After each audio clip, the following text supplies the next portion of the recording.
बहुत समय पहले की बात है। अंबाला शहर के पास एक गरीब लोगों की बस्ती हुआ करती थी, जहाँ के सारे लोग भीख मांग कर ही अपना गुजारा बसर किया करते थे। वो इलाका एकदम से पिछड़ा हुआ था।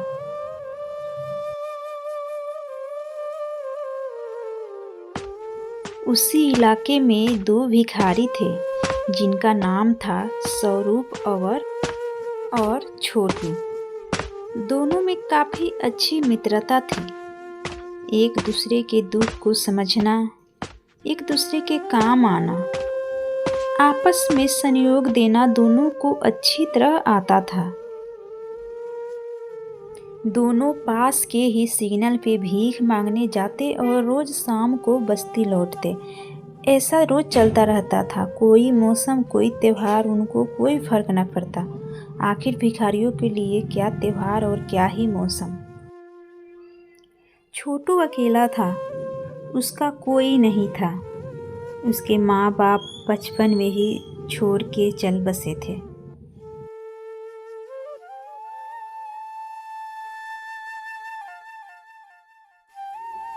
लेकिन स्वरूप का पूरा परिवार था।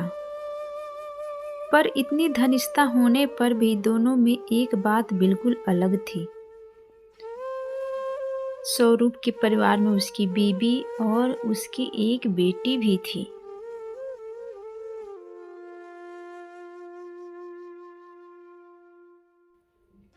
स्वरूप और छोटू दोनों में काफी अंतर था। दोनों के भीख मांगने का तरीका बिल्कुल अलग था। अमन हमेशा दया भाव से भीख मांगता, भगवान के नाम पे दे दो, भगवान भला करेंगे। परंतु स्वरूप इसके एकदम विपरीत, दया को नहीं नसीब को मानता था और कहता कि लूँगा तो नसीब से लूँगा। अपने जाने आने वाले लोग छोटू को भीख दे जाते और कोई एक दो लोग ही स्वरूप को भीख देते। लोगों को लगता कि स्वरूप भिखारी होने पर भी अकड़ू है। समय बीतता गया, दिन गुजरते रहे। दोनों की दिनचर्या वही रही। मगर कभी न कभी वक्त अच्छा हो या बुरा, बदलता जरूर है।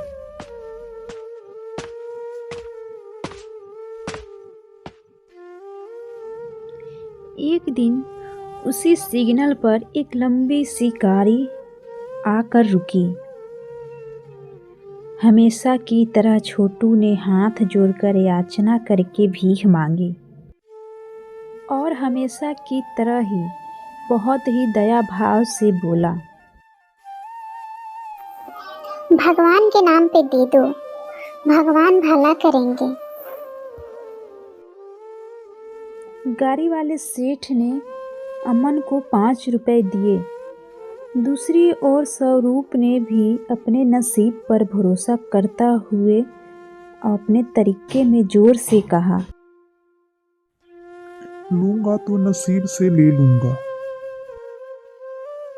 सेठ थोड़ा हैरान हुआ, पर उसने उसको भी 5 रुपए दिया। फिर गाड़ी वहां से चल दी। सेठ घर जाकर सोचने लगा कि दोनों भिखारी हैं, पर दोनों में कितना ज्यादा फर्क है।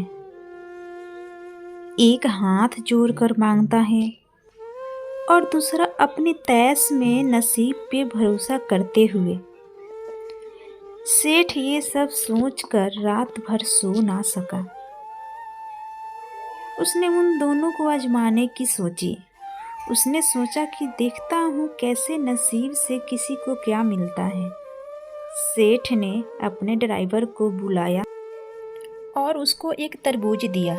सेठ ने इस तरबूज के अंदर सोने चांदी के सिक्के भर कर बंद कर दिया था और अपने ड्राइवर को कहा कि ये उस भिखारी को जाकर देना जो हाथ जोड़कर भीख मांग रहा था।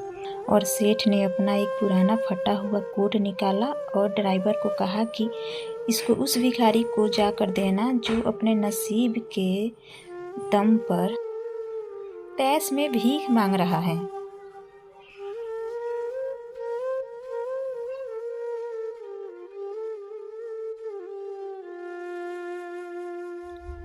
ड्राइवर ने सेठ के बताए हुए आदेश के अनुसार वैसा ही किया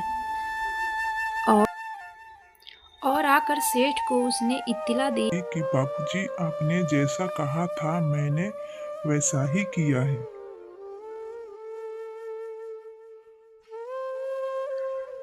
सेठ अब अपने मन में सोचने लगा कि कैसे उसका नसीब साथ देता है, मैं भी देखता हूँ।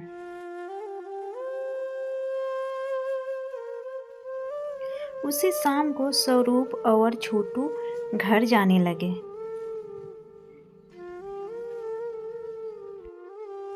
तभी छोटू ने स्वरूप से कहा, अरे भाई, ये तरबूज तो काफी बड़ा दिखता है।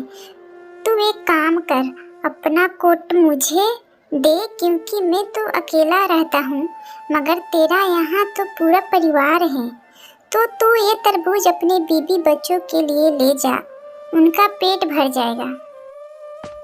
स्वरूप अमन की बात मान लेता है और दोनों आपस में अदला बदली करके घर चले जाते हैं।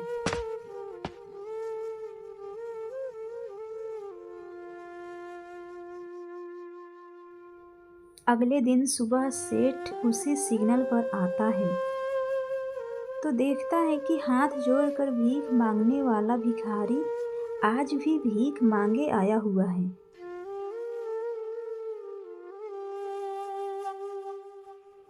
सेठ लपक कर उसकी तरफ जाता है और पूछता है कि तुम आज फिर से क्यों आए हो? कल मैंने तुम्हारे लिए एक तरबूज में सोने चांदी के सिक्के भर के दिए तो थे, और तुम्हारा दूसरा साथी कहाँ है?